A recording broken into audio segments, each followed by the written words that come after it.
भोगरी block थाना छक स्थित रूराल स्पोर्ट्स एंड कल्चर पक्षर स्थानीय फकीरमोहन गोलेई ओडिया भाषा साहित्यर त्राणकर्ता भाषा आंदोलन पुरोधा संक्रांति पुरुष व्यासकवि फकीरमोहन सेनापति 183तम जयंती पालित हो जाइए। मुख्य अतिथि भाव भोगरे विधायक गौतम बुद्ध दास जोगदे फकीरमोहन को प्रतिमूर्ति माल्यार्पण करने सहित जीवन आदर्श ओडिया भाषा साहित्य प्रति रही अतुलनीय अवदान संपर्क में आलोकपात करते। एसहित प्रतिमूर्ति माल्यार्पण विधायक पांठि निर्माण सीढ़ी को उद्घाटन करते। अन्य स्थानीय 33 नंबर जोन जिला परिषद सभ्य संतोष कुमार जेना, ब्लॉक सहकारी निर्वाही जंत्री सुदीप्त कुमार राउत, ब्लॉक सामाजिक सुरक्षा अधिकारी गौरांग सामल, विशिष्ट समाजसेवी रमाकांत करण, सुदर्शन जेना, शिक्षक राजेन्द्र विकास पात्र, अरुण कुमार दास, अवसर प्राप्त शिक्षक रंजन कुमार दत्त, सांबादिक स्वरित सपन पंडा, विश्वम्बर दास प्रमुख जोगदे फकीरमोहन को अम्लान कीर्ति और बहुमुखी प्रतिभा को नहीं स्मृतिचारण करते। अनुष्ठान स्थायी सभापति निशेष कुमार देव सभापतित्व आयोजित यह कार्यक्रम में कवि श्री कुमार घोष मंच संचालन करथिबा बेले कार्यकारी सदस्य मधुसूदन पात्र धन्यवाद अर्पण करथिले। शेष में समस्त को मकर भोग बंटन करा। कार्यकारी सभापति अमलेन्दु शेखर दास, उपसभापति अनादि रंजन दास महापात्र, साधारण संपादक तापस चंद्र, सह संपादक देवदत्त दास, कार्यकारी सदस्य शिशिर महापात्र, मानस गांगुली, राजकुमार दास, प्रदीप्त किशोर जेना, भगीरथी पुष्टि, अरूप दास महापात्र, सुबल जेना प्रमुख उपस्थित रही कार्यक्रम को परिचालना करथिले। ओडिया जातिर कथा सम्राट व्यास कवि, ओडिया जातीयतावाद जनक, ओडिया अस्मितार प्रतीक, आम माटीर महक कथा सम्राट फकीरमोहन सेनापति जन्मदिन मकर संक्रांति एभली गोटे पवित्र दिन में से भूमिष्ठ होते एवं रज संक्रांति रे तिरोधान होता से समस्ते संक्रांति पुरुष बोली मध्य कहती। प्रथमे से महान स्रष्टा जहां आज आम ओडिया भाषा कही पारुछु कणे ओडिया भावे निजको परिचित करि पारुछु। तांकर पाद पद्म रे श्रद्धांजलि अर्पण करुछि, नमन करुछि। भोगराई माटी रे पश्चिम बंगर सीमांत रे जो ओडिया सांस्कृतिक चेतना को जो माने जागृत करके रखिछंती, आम भोगराई रो समस्त बुद्धिजीवी एटी उपस्थित थिबा समस्त समाजसेवी दल मत निर्विशेष रे फकीरमोहन को श्रद्धांजलि जणेबा पई एकत्र होइथिबा भोगराई रो आगधाड़ी रो विभिन्न अनुष्ठान को प्रतिनिधित्व करुवा समस्त गुरुजन माने एवं स्पोर्ट्स एंड कल्चर एसोसिएशन जहाँ तरफ श्रद्धांजलि सभार आयोजन कर जाइछि। समस्त कर्मकर्ता आम गण में अछंती।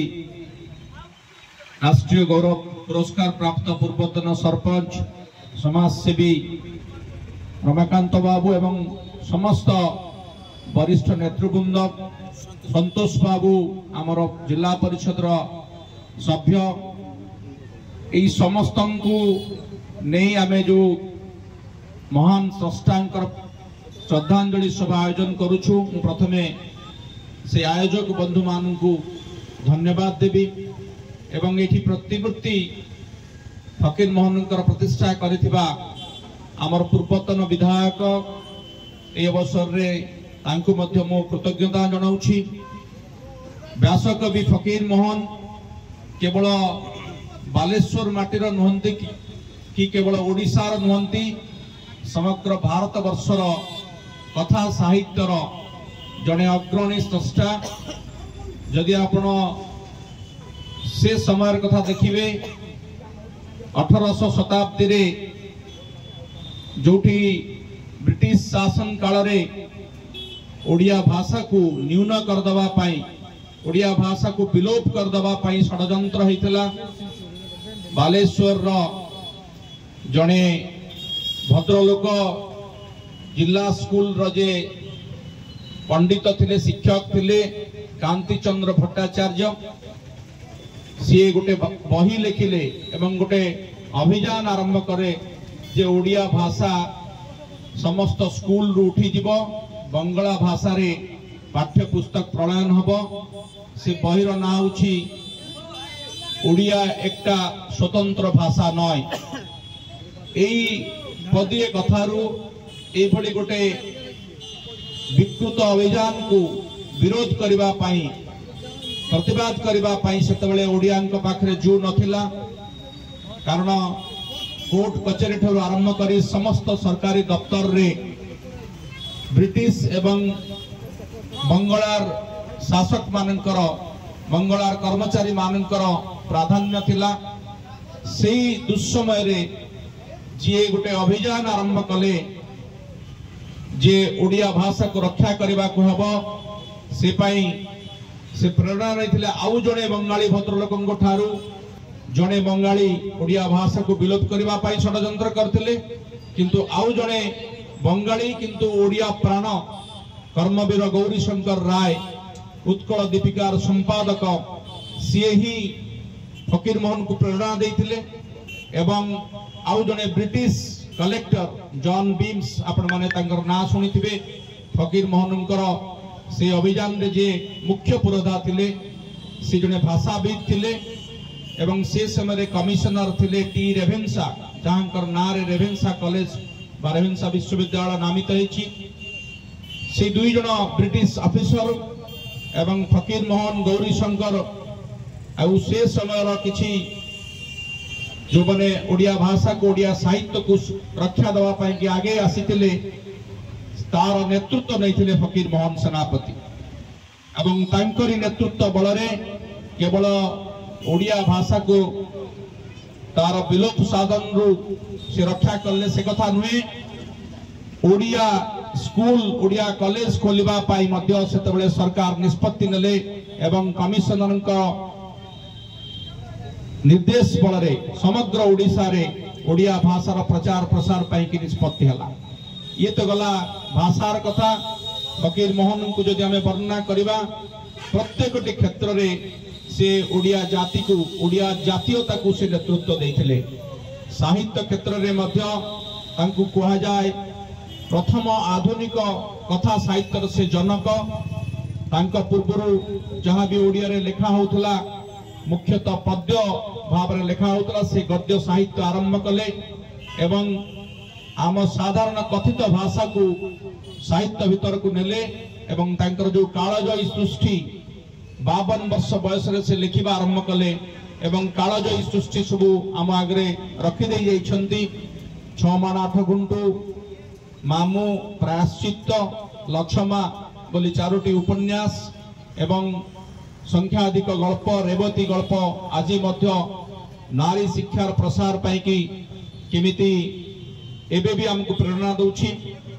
कुसंस्कार विरुद्ध रे अभियान जने समाज संस्कारक भाव रे से जहां करि जाइछंती आज जदि आमे एठी ओडियार परिचय नै कि छडा हैछु ओडिया भाषा ओडिया साहित्य प्रतिटी क्षेत्र रे एवं गोटे समानता आनिबा पाई समाज रे से जो उद्यम करथिले तांको ओडिया जाति सबुदिन प्रातः स्मरण करिक रखिबो। अधिक समय नेबी नाही आज एवं श्री कुमार भाई मने पकई देले पेटेंट मेडिसिन भली गोटे गल्प मद विरुद्ध रे एबे भी जो अभियान चली पेटेंट मेडिसिन कथा उठुची एवं आपण देखिबे तांकर प्रतिटी गल्प जदि आपण पढिबे आज मध्य आमे चमत्कृत हेबु जे से समय रे से जा लेखिक जाइतले ताकू केही अतिक्रम करि पारि नाहंती। ए माटीर आउ जने बरपुत्र मनोज दास से निजे तांकर साक्षात्कार मु नेला बेले से मते कहिसंती जे तांकर आद्य प्रेरणा होचंती फकीर मोहन सेनापति। तेणु से ओडिया भाषा साहित्यर सेनापति ओडिया प्राणर आम समस्तंकर जे पूज्य जे वंदनीय से महनीय महान साधक सारस्वत साधक को आज आम समस्ते प्रणति जनइबा तांकर अवदान को स्मरण करवा एवं मु अनुरोध करी जो संगठन तरफ ए फकीर मोहन सेनापति आज श्रद्धा सुमन अर्पण कर व्यापक करवा आगामी दिन रे स्कूल कॉलेज रो पिला मान को एथिरे शामिल करवा भोगराई होची साहित्य संस्कृतिर माटी ए माटी रे कथा सम्राटन को उचित सम्मान दबा सह तांको से जो भाषा को साहित्य को रक्षा करबा पई उद्यम करथिले तांको ठारू प्रेरणा नै आमे समस्ते पश्चिम बंग एवं ओडिशा सीमांतर थिबा हमर एई अंचल को साहित्य समृद्ध करबा संस्कृति संपन्न करबा एवं गोटे बंगला एवं ओडिशा भितर गोटे भावपूर्ण संपर्क प्रतिष्ठा करबा सांस्कृतिक भाव विनिमय करबा सेथि पई उद्यम करबा पई समस्त को मोर निवेदन रखुछि एवं आगामी दिन रे एथि पई आपण माने मते जो निर्देश देबे से निर्देश को मुंडपाती ग्रहण करबा पई एटी संकल्प नेउछि एभली उद्यम करिथिबारु पुनि थरे समस्त को धन्यवाद देई मोर वक्तव्य को शेष करछि। शेष करबा पूर्व समस्त को अनुरोध करिवि गोटिए स्वर रे कहबा फकीर मोहन सेनापति अमर रहे अमर रहे ओडिया भाषार सम्राट फकीर मोहन सेनापति अमर रहे ओडिया कथा सम्राट फकीर मोहन सेनापति अमर रहे। बालेश्वर जिला भोगरेरु सरित सपन पंडा रिपोर्ट जीटीवी ओडिया।